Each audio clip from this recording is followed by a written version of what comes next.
राजस्थान की सूखी धरती पर एक सीधा साधा किसान रहता था, धन्ना जाट। धन्ना पढ़ा लिखा नहीं था, उसे पूजा पाठ के नियम मंत्र या विधि नहीं आती थी, पर उसके मन में एक बात साफ थी, कान्हा मेरे मालिक ही नहीं मेरे सखा हैं।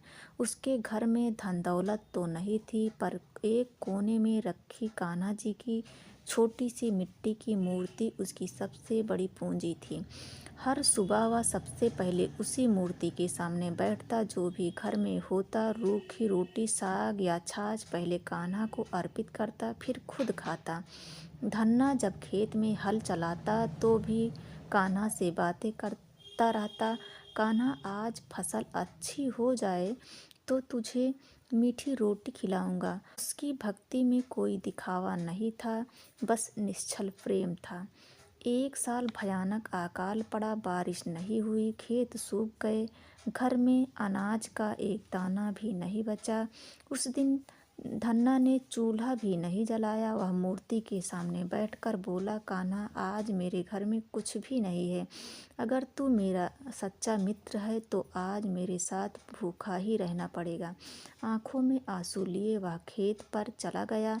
शाम को जब धन्ना लौटा तो उसके घर में रोटी पकने की खुशबू आ रही थी। वह चौंक गया। अंदर जाकर देखा, चूल्हा जल रहा था, रोटियां बन रही थी और एक सांवला सा बालक मुस्कुरा कर बोला, धन्ना, भूख बहुत लगी थी, तू देर से आया इसलिए मैंने खुद ही रोटियां बना ली। धन्ना के हाथ कांपने लगे। उसका हृदय समझ चुका था, यह बालक कोई और नहीं, खुद कान्हा जी हैं। वह दौड़कर मूर्ति के पास गया। मूर्ति में वही मुस्कान थी और होठों पर रोटी के कौर के निशान। कान्हा बोले, धन्ना, मुझे भव्य मंदिर नहीं चाहिए, मुझे सोने चांदी का भोग नहीं चाहिए, मुझे चाहिए तो बस निर्मल हृदय और सच्चा प्रेम।